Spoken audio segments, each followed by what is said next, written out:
lick back. Get your lick back. If a nigga owe you something, ain't no chit chat. Better stay up out the way, don't get your issue splat. Stop letting this shit slide and get your lick back. And get your lick back.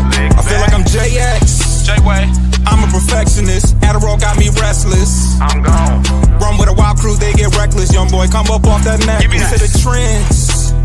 See a lead, be the band. Evening, good afternoon. Is it good?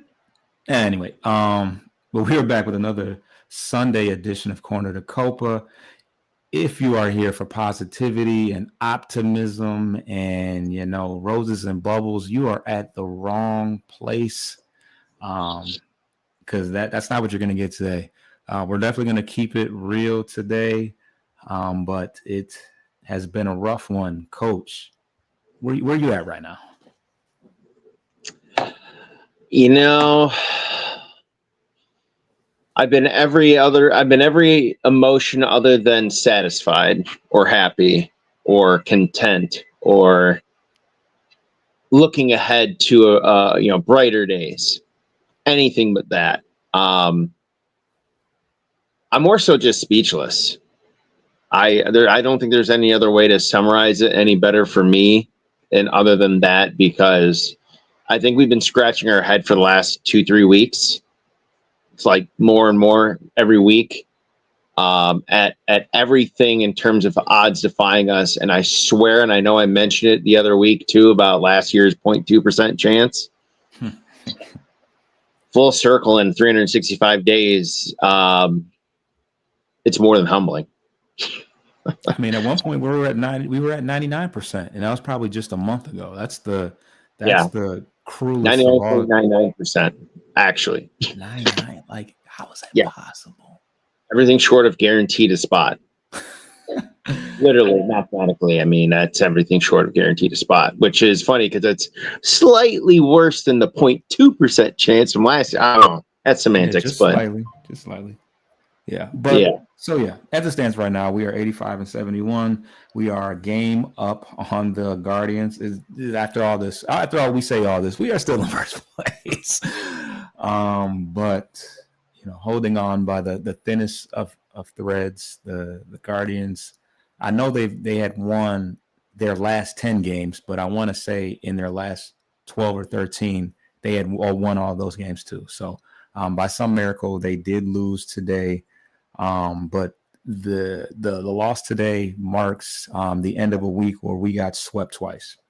First by the Guardians and most recently by the Atlanta Braves, both at home as well.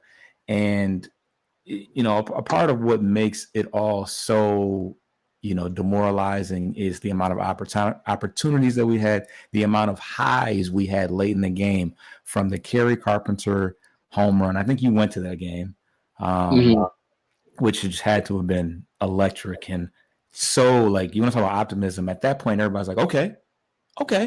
It was shades of JD Martinez pinch hitting from his return from injury. That's exactly what that was like. Yeah. And then, of course, Will Vest would eventually shit the bed, which he did a couple of times this week. I think that his second one was on the other electric play of the week, which was Torkelson's 2-run home run to bring the lead to 5-3, which Finnegan immediately upon his return gave up a home run to bring it to 5-4, and then I believe Vest ended up giving up, I don't know how many hits in a row to blow another opportunity after late inning home run heroics. But we coach, you went to 2 games this week. So how do you, we talked about how you feel, but anything else that you noticed? I mean, anything that could go wrong has gone wrong, whether it's, the lack of hitting, the bullpen collapsing, Charlie Morton playing so bad. I mean, I don't think I could have foreseen him not making it through the weekend, but it's not about what I can foresee, because anything is possible at this point. But What else you got? I mean, we're living Murphy's Law pretty much. Like you said, everything that could go wrong has been going wrong. And I feel like it kind of started at the beginning with some of the defense. Remember, we mentioned a few weeks ago about some of the weird miscues and some uncharacteristic errors or just misplays in the field in general. Things that we normally wouldn't see too often were kind of happening in bunches within, one series. And then, about two more later would happen again. Like everything to that aspect has completely unraveled. And I think this weekend series really highlighted the horrific runners in scoring position. Despite all the traffic that we had in this series, we had our opportunities every game this series, and yet we were still largely blown out or handled in every single game. So while the possibility was there to, come back or, do more of what we did in Saturday's game, which, I got to give credit to Torkelson, had a huge game that game. I think it was a 3-hit game with that home run. And this week he had kind of perked up a bit and really helped buoy some of the offense where guys like, Riley ended a 1-for-12 skid against the Guardians, I think, before the day game single that he had. Didn't do much of anything this weekend, but, it's, again, just speechless. I don't know where to start because it's everywhere. Nacho Alvarez. That's where it starts. I've been keeping an eye on the Braves. I'm not, ignorant to how talented and how the team is and how much of a disappointment the year has been for them because they do have so many good players. Drake Baldwin, another rookie, but I didn't realize that Alvarez hadn't hit a home run yet. So for him to hit 2 in one game and for Drake Baldwin to follow up with a home run of his own, it just is like, okay. And those two guys were out of injury, really, because Sean Murphy got hurt early in the year. He's missed most of the year.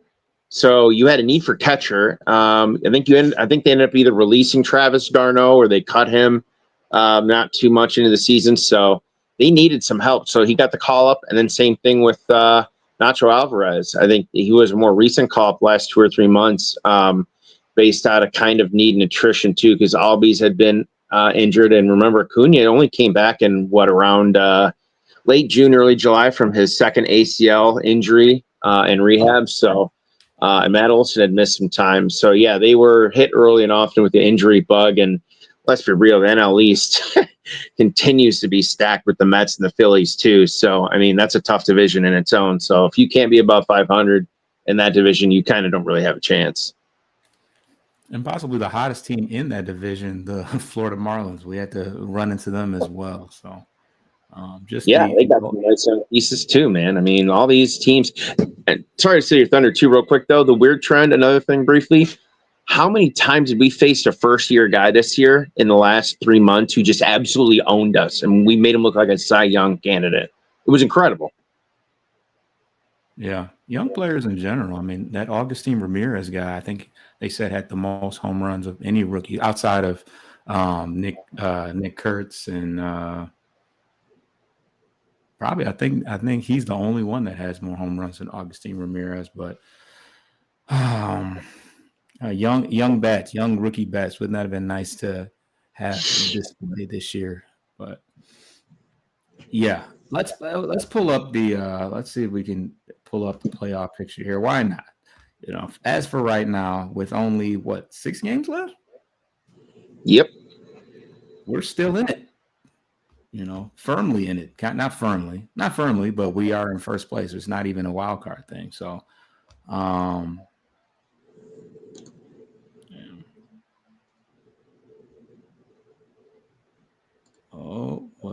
there we go.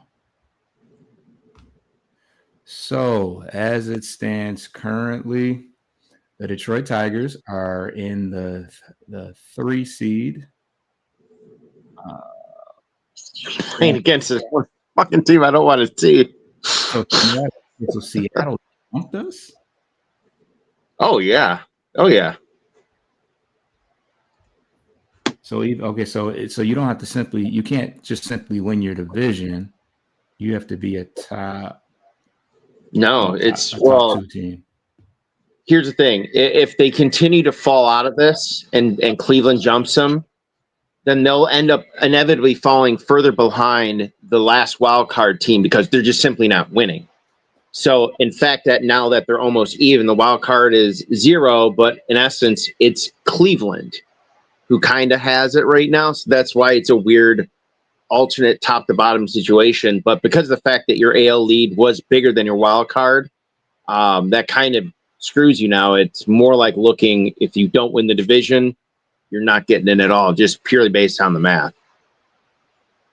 Yeah, which first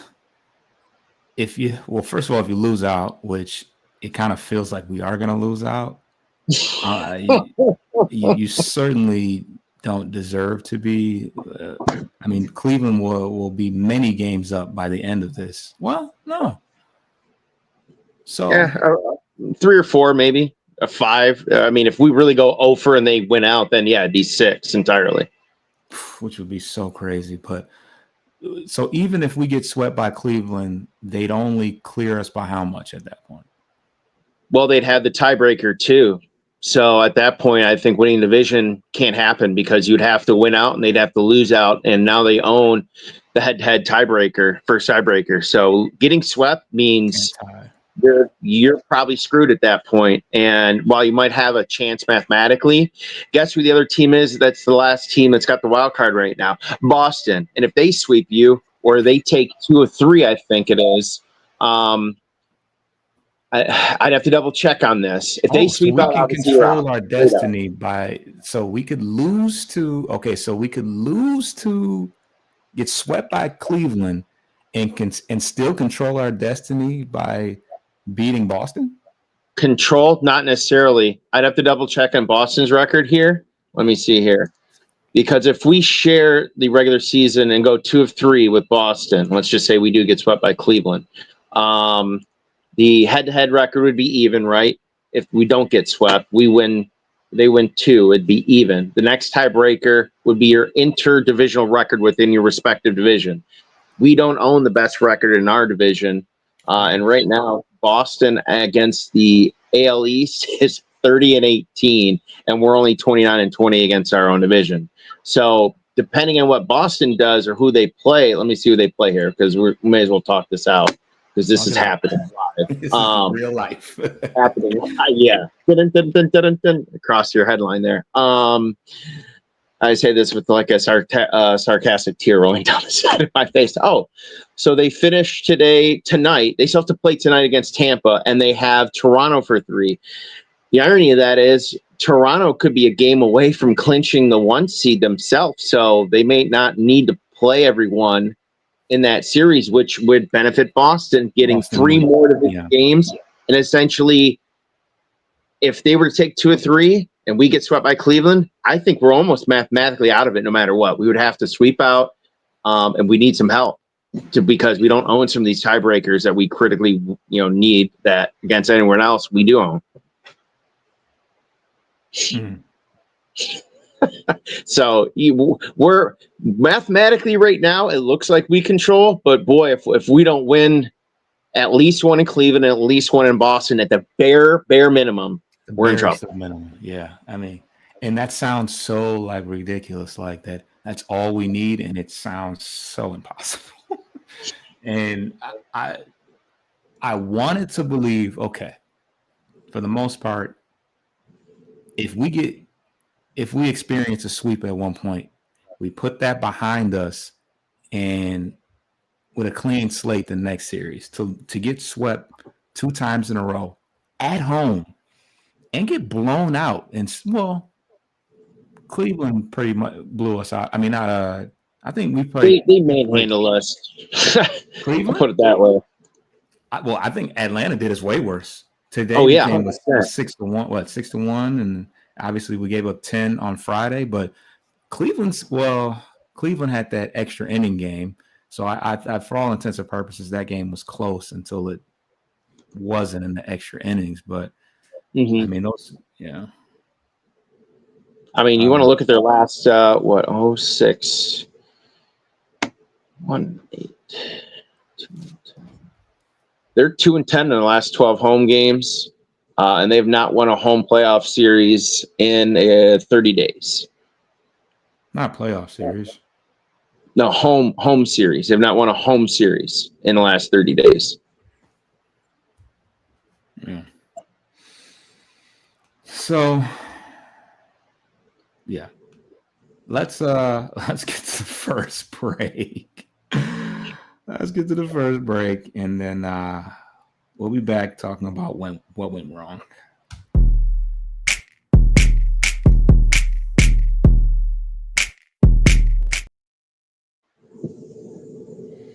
All right. So we still got the playoff picture up there. So the in conclusion to everything that we talked about, we still currently hold a 1-game lead over Cleveland with 6 games remaining. I don't know if it's good or bad. That I think it's good. Hey, we don't have to scoreboard watch. It all comes down to what we do in Cleveland before we even have to worry about Boston. So I don't know. Nothing that I've seen suggests that we are going to come out of this on the good side of things, but we are in a position to where we can watch the game and there's no other focus outside of what's happening right on the field. New York and Boston and Seattle and Houston, that's irrelevant. You handle your business in Cleveland and you put yourself in a good position to at least maintain possibly a wild card. We kind of talked about it earlier, all the scenarios, but beating Cleveland is the prime objective. But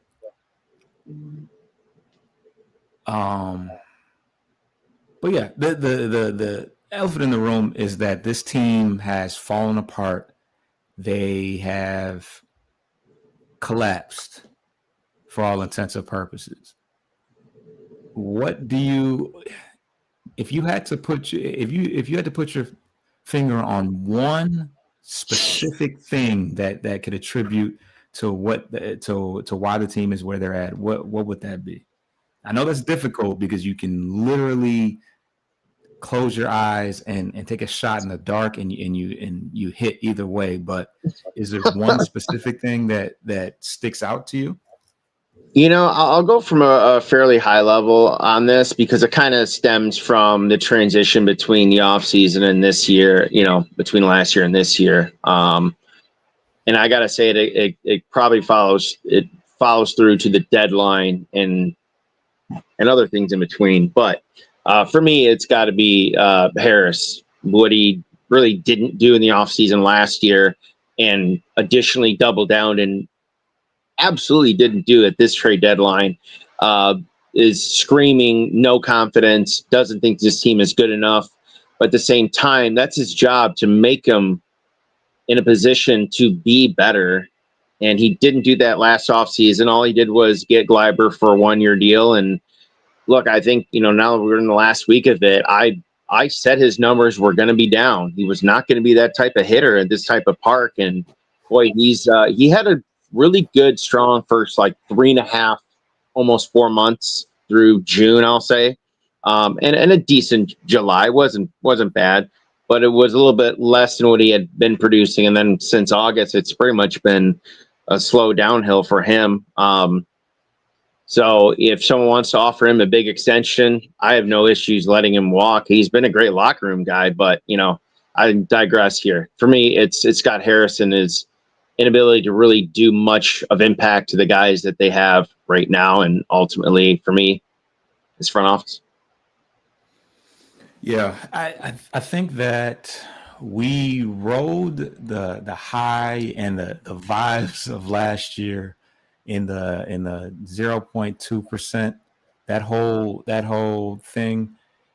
And it gave us a false sense of, which was my biggest fear in all of this, is that all of the magic and excitement would fizzle out, and we would be left with mediocre players that just can't get it done when it mattered the most. Because you eliminate maybe one bad week. I mean, this week, you can just say this week, you eliminate one bad week and we moonwalk into the playoffs. Instead, the fan base is in pure panic, and there's not a person that would be that I can blame for how they feel. I don't think there's anybody out there left that still believes, honestly. And when it comes down to it, Harris was just too conservative. It's really painful that we wasted a year. This is a year that, we went into it with not super high expectations. I think a lot of people saw the backslide coming, but as time went on, there was reason to believe that even if we didn't have the top to bottom talent to win a World Series, we could at least still just skate by and get into the playoffs. If we were going to lose the division, which is just insane to believe that it's the Guardians, because for a long time, for a hot second, it was the Twins. The Guardians kind of came out of nowhere. The Guardians were the team that was selling at the break, which was us last year. They had Emmanuel. I just can't get past the fact that two of their best pitchers in the rotation aren't even playing right now, and here they are just coming in with a full head of steam, riding the highest of highs. But if we were gonna, if we were gonna lose the division, it would have been nice to at least got a chance to see some of these young guys get some more at bats. Because at this point, what do we do it for? I understand people saying, hold off on the young hitters like your Valencias, your Andersons, your McGonigals, your Clarks, your Isaac Pacheco's. Hold off on that because we are currently in a playoff race. We are currently in a position to win the American League, be a top team in the whole entire major leagues. So for us to just fall apart at the end, it's like, damn. Well, I guess I wish we would have got a chance to see some of those young guys. What would it have hurt, considering what the end result was, anyways? And just the fact that he's like, well, I want to hold on to. He wanted to hold on to every last prospect. We didn't give away any. We didn't spare any prospects in order to strengthen the team for a playoff push. And I mean, it would have been nice. It would have been nice to see some of these young guys, to see if they were worth it.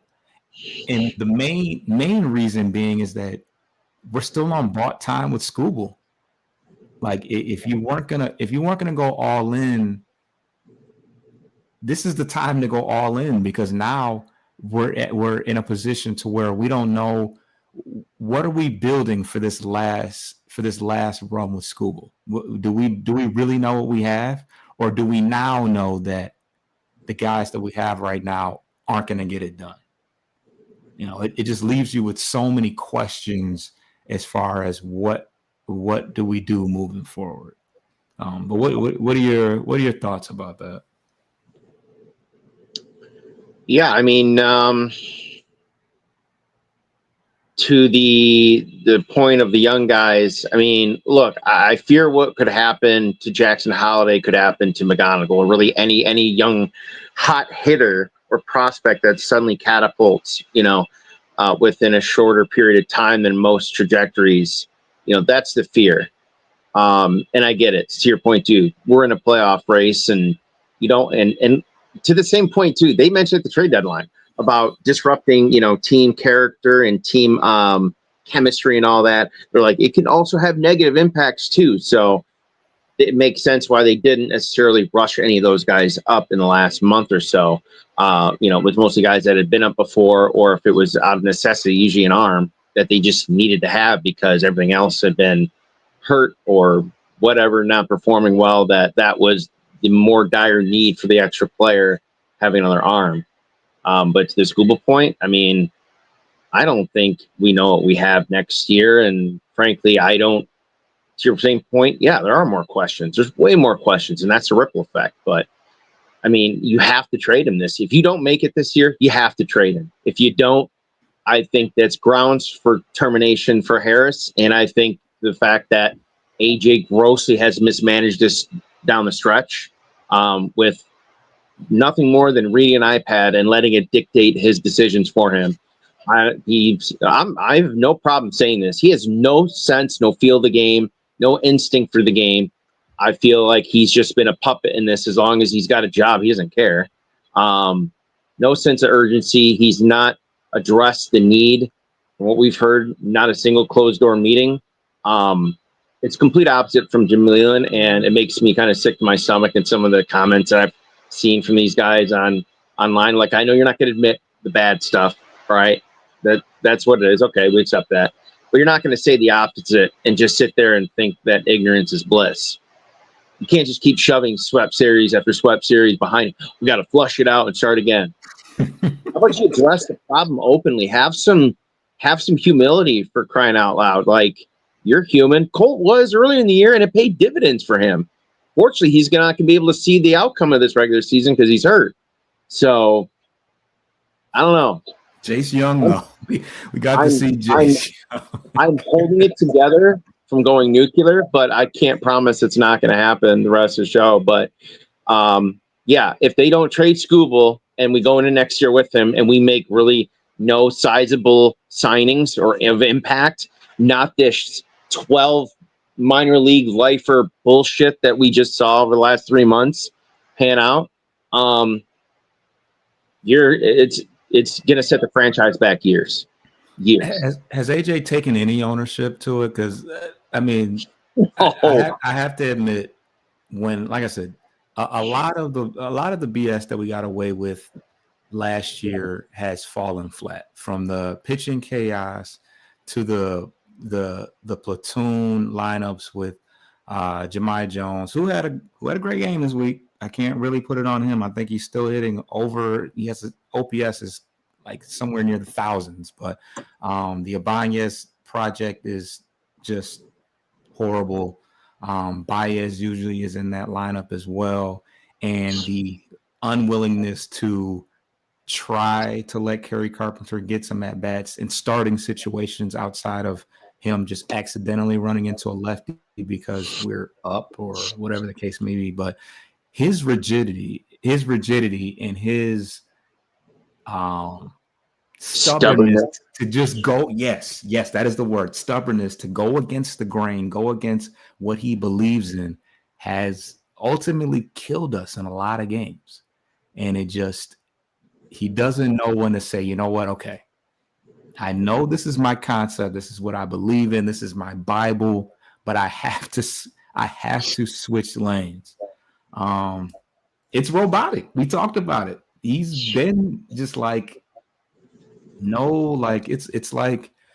it's like the video games where it's set a certain, there's certain. I remember in Madden when what happens when you get to the 1 minute mark, it the computer automatically calls timeout, no matter what's going on. He calls that timeout at the 1 minute mark, and that's what AJ is. He's AI. His new nickname is AI Hinch, because that's what he is.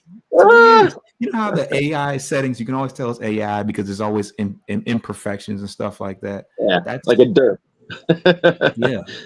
I mean, like this picture right here, it's not quite Charlie Morton, but you can kind of tell that it's Charlie Morton. He's got that, that hasn't slept in 3 days, alcoholic, bag under his eye. Like, that's how I feel. That's how my body feels in the metaphorical sense. It feels like Charlie Morton after, giving up, 5 home runs and getting DFA'd. But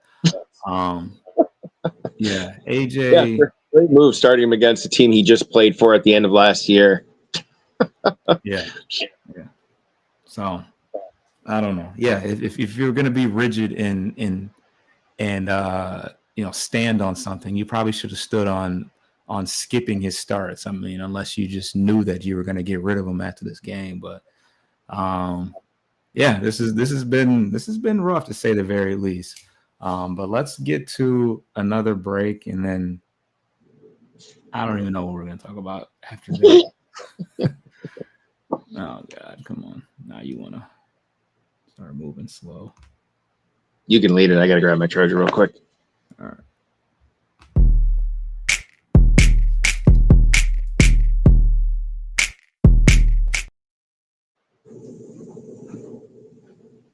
All right. So we are back. And I don't know. Part of me wants to, start talking about who could possibly be on the move next year, which is, far too premature for that. But, the wheels are turning for me. But I know at one time we talked about like who was untouchable and how short that list was. I don't know if that was sometime this year or if that was during the off season, but who's this year? It was at some point. Yeah, I thought it was some point this year, but it was ahead of the trade deadline. Okay. Yeah. I mean, things were so good, right? Up until the Seattle series, things were so good that I feel like I would have been in love with the team and not trying to part with any. Well, no, I'll take that back because I think I mentally traded Meadows, Carpenter, and Vierling, so I can't really say that. But you're partially right. Partially, you get partial credit. Yeah, I mean, yeah. So, but I mean, do we even talk about guys that you just can't fathom being around or playing significant games next year? Do we even go down that rabbit hole, or is there another direction that we should take it? It sounds like it's kind of burning up a little bit. We want to rip the Band-Aid off right now, and then we can elaborate on another show. We can do that. Yeah, you got a couple. It sounds like you got a couple ready to shoot from the hip on. Fire away. I mean, I feel like I haven't begun to look at the free agency and trying to replace our players with players from outside teams. But I feel like with the amount of talent that we do have at the AAA level, there's certain guys that I just can't that can't sit down there and just mash next year. Max Anderson, Valencia. I think Malloy needs to get more significant at bats. And obviously Kevin McGonigal needs to be in the starting lineup, whether it's at second with Gleyber Torres gone or at shortstop with Baez playing behind him and Sweeney being wherever. I don't really care at this point. But I have a list of 4 guys that I do not want to see in the 40-man roster going into next year. They are Matt Vierling. Love everything he brought to the team last year. He's a veteran guy. He was versatile. He played in many different places, and he was probably our most playoff tested guy. But he was hurt the entire year, and it's just time. It's time to just move on, get what value we can get out of him, which possibly we got one more year of team control, so you could maybe get him for a low end prospect, someone maybe in high A. But I think, I agree with you there. Yeah, I mean, I just think that he is what he is. It's not like he's ascending or going to get any better. I think you just need to see what you can get out of one of the younger guys, whether you're, labeling him an infielder, although, I think we all know that he's more of an outfielder, but we need to, I think, at what point do you say, okay, at what point do you say it's time for Malloy to start getting meaningful at bats? He's done everything that he could do this year at the AAA level. He had big hits at the major league level this year and last year. It's time. So Matt Vierling, Andy Ibanez, another guy that, he was a late bloomer. He's now in his 30s. He, had a great start had a bad start to the year, got sent down, was brought back, had a good maybe half to a full month, and he has disappeared. It's time to, once again, wash your hands with him. He's not a starter. There's other guys, there's younger guys that should be getting that opportunity to prove whether or not they can hack it, aka Max Anderson. They're both infielders, and one's on the wrong side of 30. Jake Rogers, Eduardo Valencia probably had one of the better minor league years that I've ever seen. He's got 90 plus RBIs. He's got 30 home runs or close to 30 home runs. I think he's got 30 or 29, something like that. Yeah, and I would have loved to see just to get a glimpse, just to see, is this all fluky? Because there's some chance that maybe it is, because he was unheard of going into the season. But I think that we held on to. I think we held on to him. I think we held on to Rogers, Sweeney, and Ibanez too long. 3 guys that were pretty much automatic outs towards the end of the year. And I think that, for what it's worth, I think the fan base would have respected us taking a chance, with one of the younger guys. Jake Rogers, who I already mentioned. Valencia is out of options. He would be a Rule 5. He would be the first pick in the Rule 5 draft. So you're gonna have to put him on the 40-man roster. You're gonna have to protect him in the 40-man roster anyways. You're not gonna keep 3 catchers, even if it does mean that Valencia is a first baseman. Is technically a first baseman. So yeah, I don't think that we can. You utilize. Dingler took over as the primary catcher anyways. So what Jake brings in the dugout and with his defensive prowess, which I don't even know if it's still to that same extent. I don't think it's worth risking parting ways with Eduardo Valencia. So, and then Trey Sweeney, I think he's hitting under 200. You gotta upgrade there, especially if we end up having to hold on to Javi Baez, which we very well may have to do. You just cannot roll Sweeney back out there for another, for another season. I mean, granted, this is his first full season. He got every opportunity. The few days that he did, the few moments that he did spend in AAA. The minute somebody got hurt, which there was always somebody hurt, Sweeney was the first name back up. I just think that if you have any hopes of improving the team, you can't come, and maybe that's just, inviting him to, spring training and then making your decision from there. But you just can't, you can't bring him back as anything really. It's because I think McKinstry has earned enough to where we know he's going to come back, but we also know that he's not an everyday player either. Every day, I mean, with one specific position, I think you can find a spot for McKinstry all over the place, but he's not your everyday shortstop, everyday third baseman, everyday corner outfielder. You can't. I kind of low key like him as a corner outfielder. I think even though he's made some really nice plays in the infield, he's not a bad kind of pseudo Vierling. I think though he becomes that for both of them. You no longer need it like Ibanez. He's your super Donnie Kelly guy. Yeah, I mean he's a good corner outfield, but he's not going to play over Carpenter or Green. That's your corner right there, and he shouldn't. In Wenceel Perez, I don't even know where to. It's been so bad for him down the stretch. But he can use some more tutelage down in Toledo. I think that would benefit him most long run, and then be in a more confident spot to potentially be an everyday guy based on an injury, or if he just stays hot and gets called up because he's too hot to keep down. I think that's probably his best scenario for next year. Yeah, he can't be, because I mean, down the stretch he was and that's I guess due to the fact that Vierling is hurt, but he was forced to play every day. If this was July, Vierling and Parker were out, so yeah, they really needed the attrition anyway.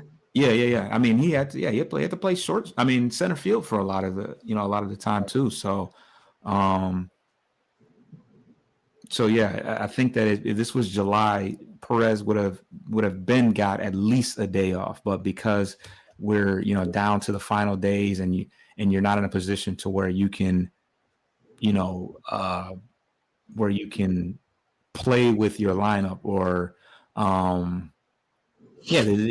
they were stuck between a rock and a hard place at this point of the year. So, because remember, they cut Feigler. Originally, he was a center fielder that stepped in for Parker.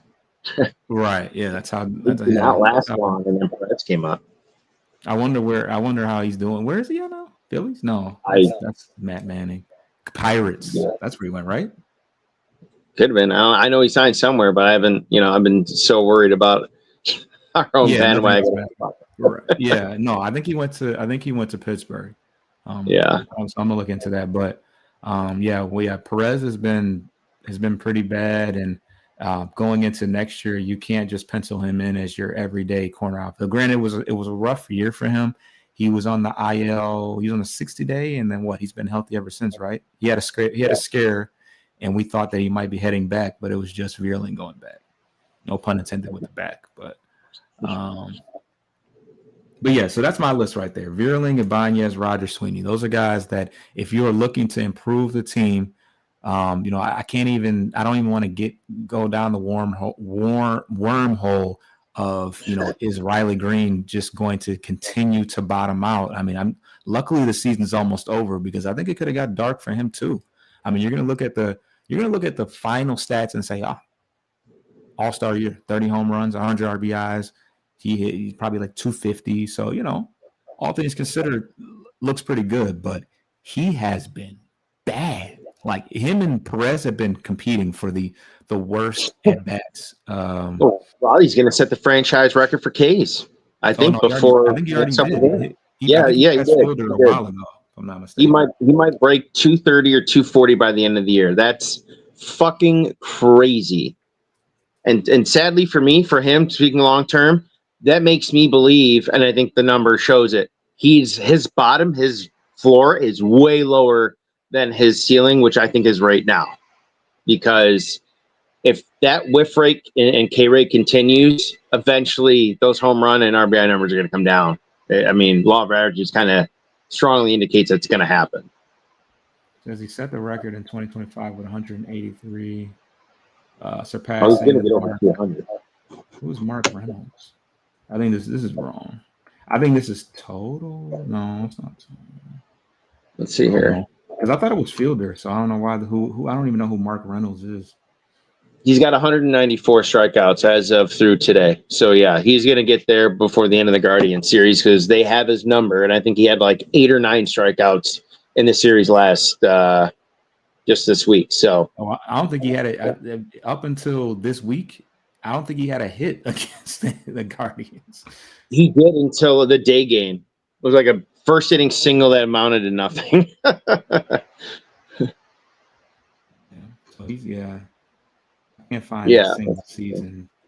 Oh, Tigers single season. Yeah, Tuesday, the very first game, Tuesday night, he had a hit and he scored on it, and he was a hit by pitch. But other than that, 1, 2, 4, 6, 8 strikeouts his last 5 games. Yeah. He's actually only struck out in a game twice this month. Yeah, so he reached the total by the 151st game played. Yep. But yeah, I mean, based on that outfield though for next year, I mean, those are all lefties. My 2 righties would be, if we're not signing anyone, would be Jemai and JHM to round it out. So who plays center? Well, you're counting Meadows, I'm guessing. Okay, yeah. Yeah, because Parker in center, Carpenter in right, Green in left, and then you could DH an extra right-hander between those 2 guys, and Jemai and Malloy. Yeah. Malloy's hit well in Toledo since he's been down there the last 3 months, showing some more power too, based on the videos we've been sharing and the updates you give done on the farm. So to your point, it's put up or shut up time. He's in a good spot. It makes sense to do it, and it's a feast or famine kind of situation. Yeah, and he actually had a kind of a freak accident on somebody was stealing second. So when the catcher went to attempt the throw, I think he completed the throw, but on the follow through, he punched it incidentally punched Malloy in the face on the side of the head, kind of. So he missed a couple games, but he has since returned.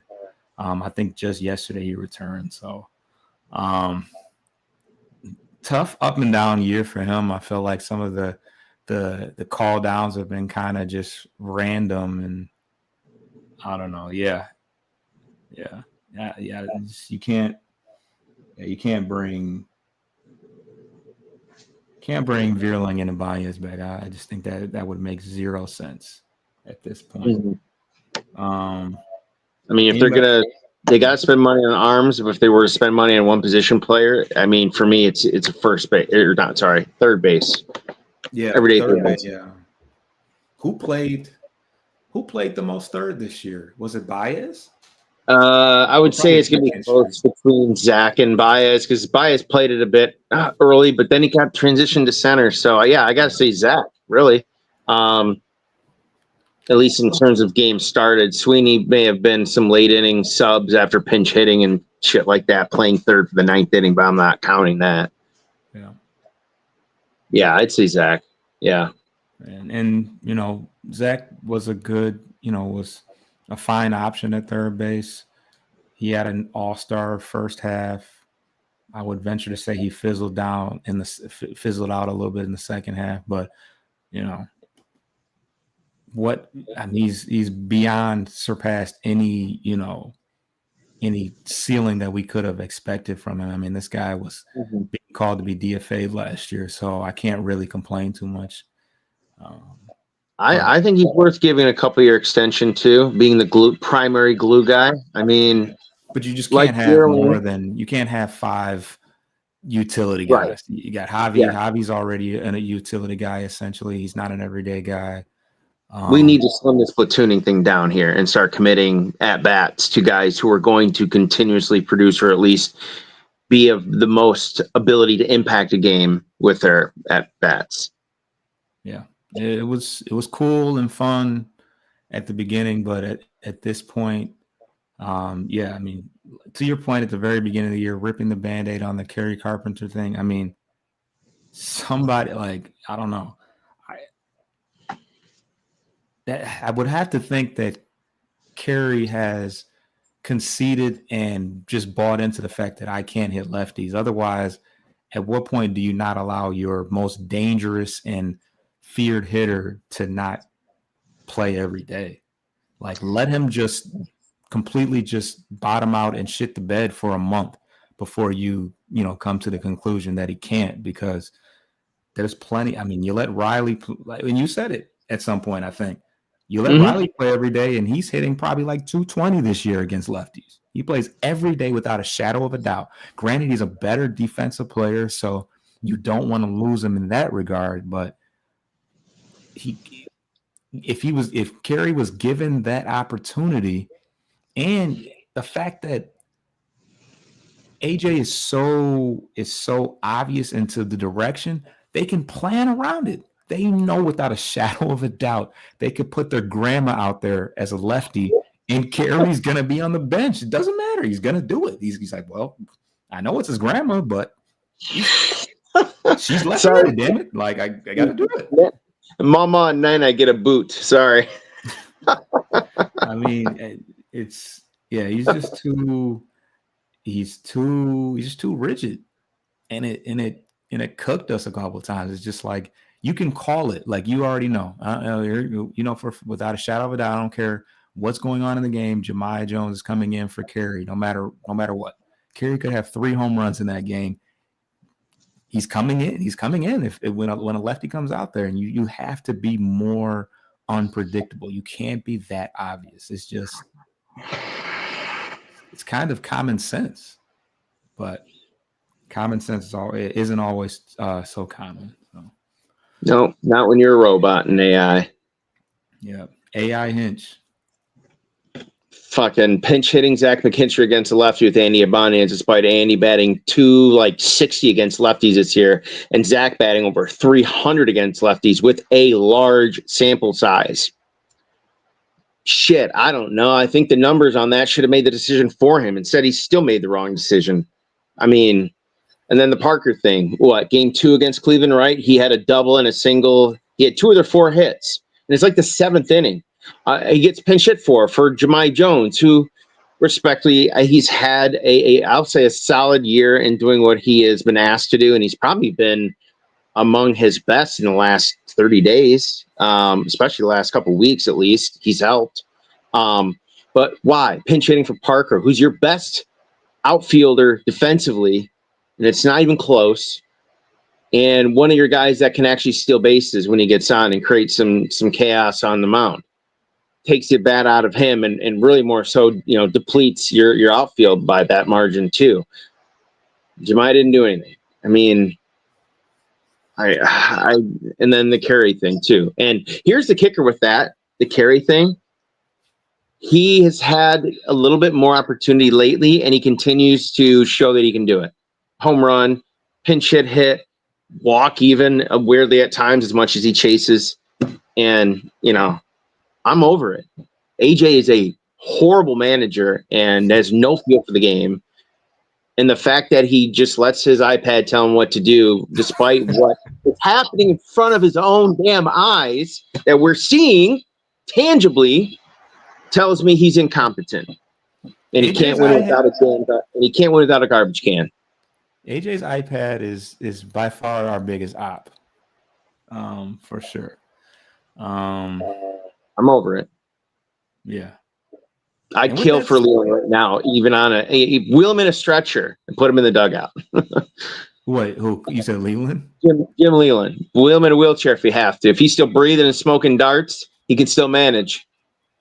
I mean, I'd love to know what AJ, I mean, not AJ, what Jim really thinks about this, because I know every manager in the back of their head says, wouldn't it that? Nope, hell no, nope, absolutely not. Like, because Kerry at this point, when he comes up to the bat, everybody's on pins and needles. Everybody's ready. Like at any given moment, He's him.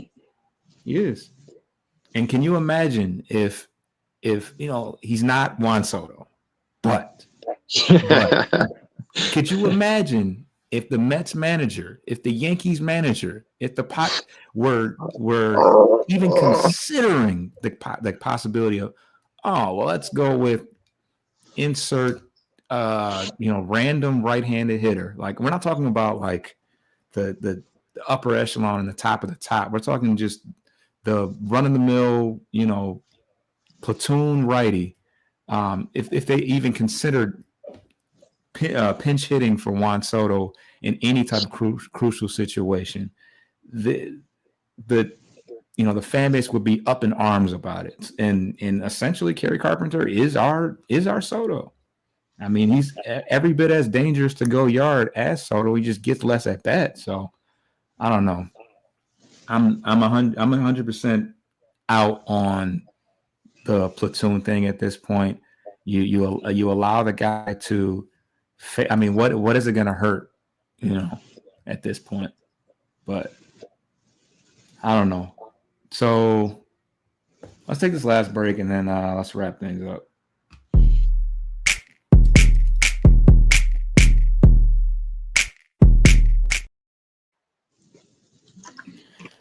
All right.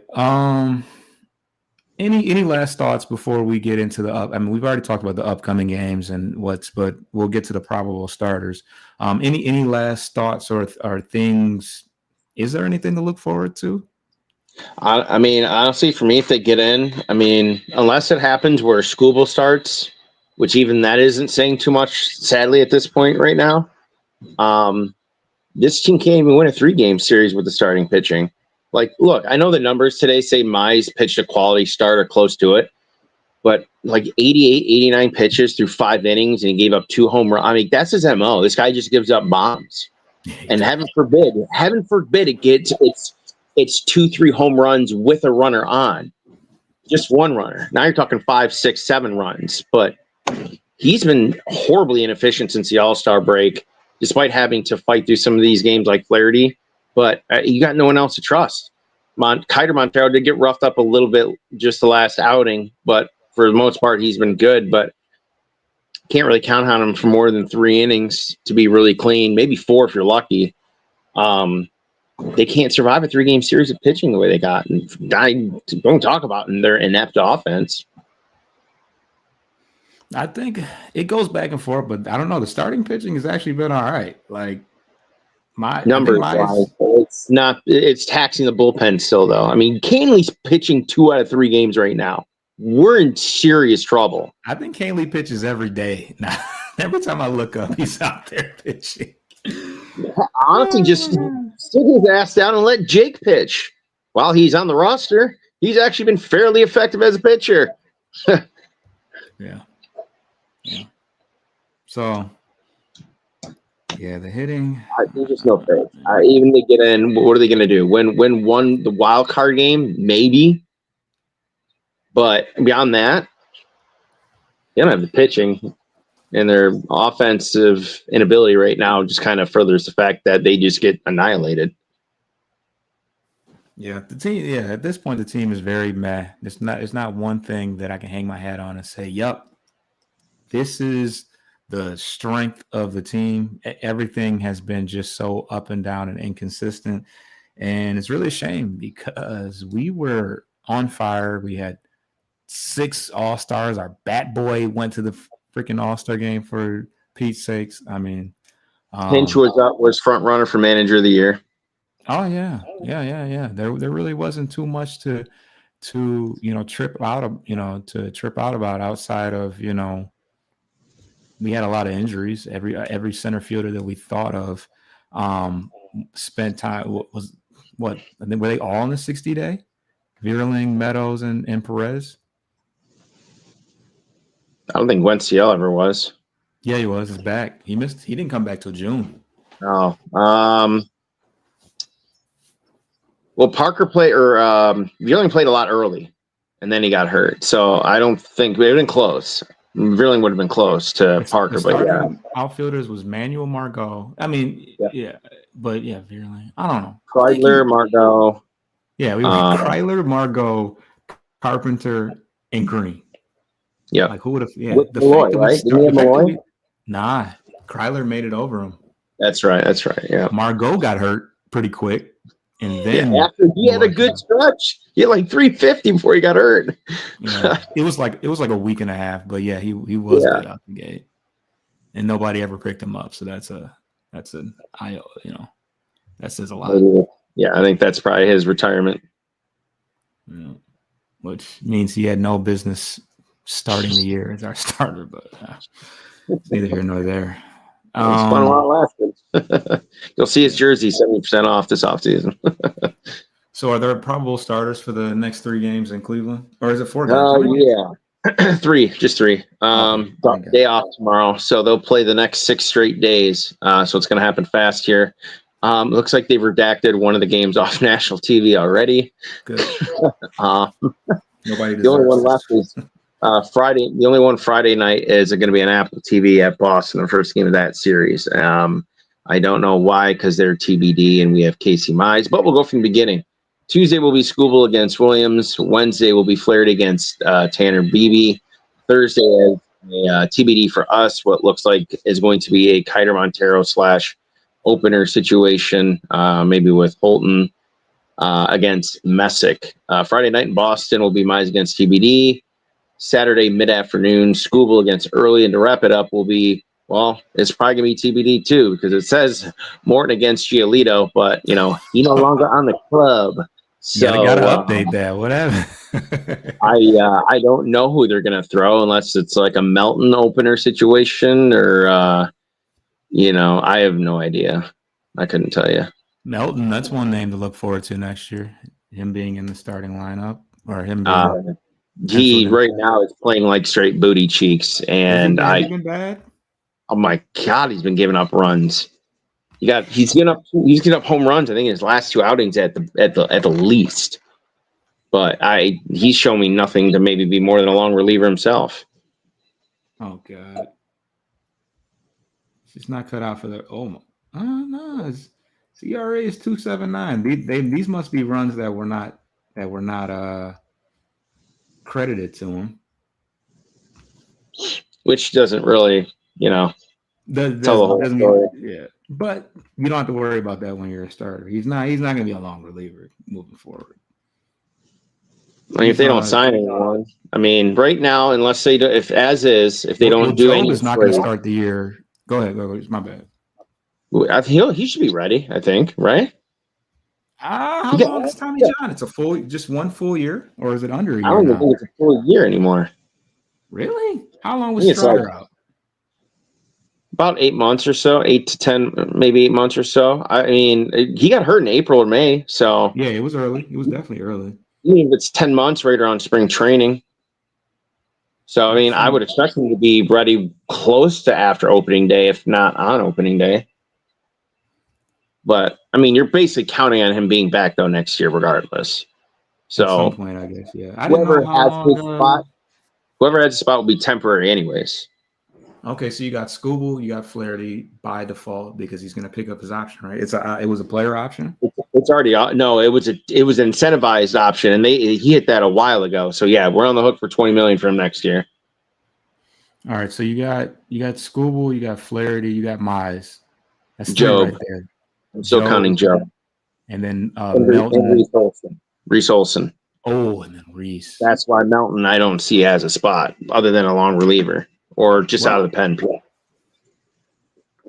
Well, let's look at everyone else. They're going to need him. So, I mean, it's kind of where he's going to be. You definitely don't look at it like, oh, we got too many. But, Olson comes. So you're actually bringing back a solid pitching staff. Finnegan and Vest would be your top three righties. And I'd say guys like, Hannafy, bye-bye. I'm going to be honest. Vest could be the next Alex Lang. We know how good Alex Lang was for stretches. Who's the other guy? Well, Brisky, you have no expectation for him next year, none. Between the horrific year and then the really bad injury and surgery he's having, you just got to think that his return is going to be maybe a road that's too long to be achieved. The person I was thinking of was Foley. They released him. He left even the minor league. I don't even think he. That's what I'm saying. He was our closer. He was one of our best relievers for a period of time, and he just fell off the map. Like Vest. I mean, I don't want to put him in that same category, but right now, and I understand how volatile it can be and how things can change fast, but right now, I trust Montero over Vest. Rafael. Yeah. Right now. I mean, full body of work, no. But Montero's been all right lately. And what would you pay him next year? Huh? What would you pay him next year? He's a free. I mean, he's a rental, so $5 million. He's our third best. He's our debatably second or third best reliever. So whatever he wants. I mean, he's old, so he's not gonna, right. But I was gonna say, I mean, and I'm not offering Torque more than 7 or 8, and that's kind of what I'd give him. Oh yeah. But Torque is probably the best hitter of the weekend, though. Nobody else hit this weekend. Nobody. Him and Jahmai Jones. Other than that, Green, Torres. I don't know. Torres had a hit today. I know that, but Park only had a few hits, but he had mostly walks otherwise.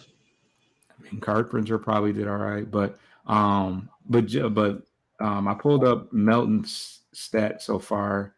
The ERA checks out. Just barely a 1 whip.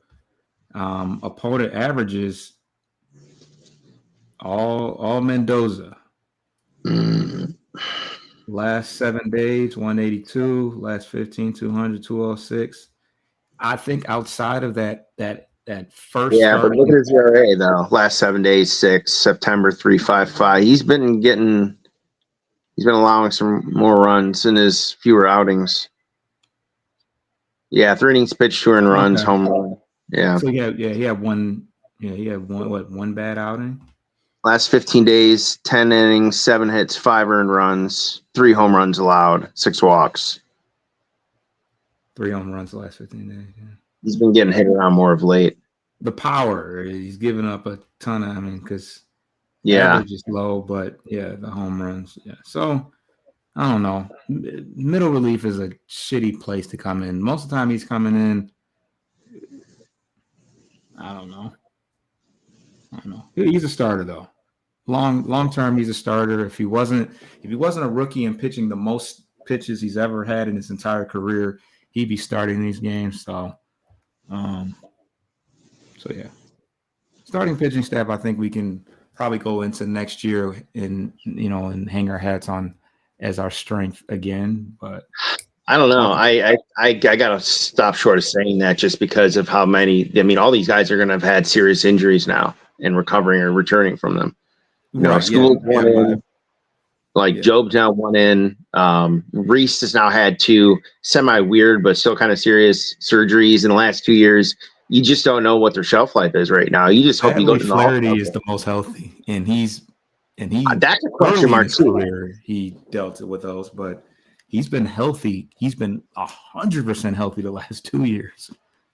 I still think he's not 100% with that shoulder. He hasn't missed a single start, though. It'd be different. It was like, all right, we're going to give him a break. He's played 2 full years. I mean, look, we go back to the trade last offseason. The Yankees had him, rejected him, right? Failed physical. Then we traded the Dodgers, and then shit went south for him. He was great 1 game, and he would be absolutely horrendous the second, and that was consistent all the way through the World Series. Why did no other team offer him then this year? We were the only team that offered, and he accepted it 2 weeks into spring training. I'm telling you, he's not been 100%, and they're fine with it, and they're just giving away free money to people who are hurt, like him and Maeda and fucking Alex Cobb. This is stupendous to me right now. Maybe. I mean, that's a theory, but I think if you're at least the least bit hurt, you miss a start. He wants that money, man. He had to eat those innings and get those starts to get the 15 and then the extra 5 on top of it. He had to play. Hey, he's a warrior if he can do it, because a lot of these guys don't. Whether bucks, baby, $20 million, especially if you know your time is potentially winding down, and that's probably the last big number you'll get. You got to make sure damn well you're going to do what you do. You got to get that. Yeah, because this is kind of the end of the road for him. So it means you're going to be bad. But hey, we needed him. if Flaherty wasn't playing, I don't know. I don't know who would. He's horrible. Who would be playing if he wasn't though? I don't care about his splits against teams that are playoff teams. Can't beat the bad teams. I know his splits against good teams this year is crazy because it's like all of his wins. Where he's like 5-6-0 against playoff teams this year, but who cares when you can't beat the bad teams of your own division to get into the damn playoffs, and you're an extreme liability at that point. Yeah, I don't even know how that happens. I don't even know how to fully explain. Like, he's Maeda 2.0 next year. Can't cut him. Oh yeah, as far as you having to hold on to him. Yeah. They're not just going to eat $20 million as much as I'd love them to eat 20 whatever Baez is making, $25 million. I don't think it's worth it. It'd be worth it if like maybe he was blocking somebody, but he's not blocking anybody's shine. That's for damn sure. We need him. How? We said the same thing about Maeda. We said the same thing about Maeda's another guy that didn't miss any starts and was just miraculously the most healthy man. We're like, Cobb will be ready. Cobb will be ready. No, probably going to retire medically. We've said that repeatedly. I mean, we got to stop banging our head against the wall. That's not going to happen. History's told us no. Yeah. I have a list of the failed free agents this year. Alex Cobb, Flaherty, Brebbia. Remember Brebbia? Nope. And then Jose Urquidy. 1 appearance, 2 appearances. 2. That scratches my mind. Go ahead. Seawall was a trade at the deadline, but and they're stuck with him the rest of the year. Now they got no other options other than this no-namer they signed in July off of Pittsburgh. Pitched today. Yeah, he pitched today, right? Yeah, whatever his name is. Yeah. So yeah. With that said, we'll be back next Sunday with another. I got to do this for our boy Ryan real quick on the outro. Joke player, joke team, joke coach, joke field. Got that right. No joke field. You can't call it a joke field. No, it's not a joke field, but joke manager, joke front office, joke team. So yeah, that pretty much wraps up the show. Subscribe to Bleachers Speakers on YouTube. We'll be back next Sunday with another episode, wrapping up the season. And hey, might be some fireworks. I don't know. We can't be any more disappointed unless I guess we lose on some fluke. If we miss the playoffs on some fluke, whatever. But I think either way, yeah, when we inevitably don't make the playoffs, I think it'll save us the misery and the embarrassment of what the first wild card series would even look like. So, but at any rate, no matter how it goes down, we'll be here, and we won't wait long to get into the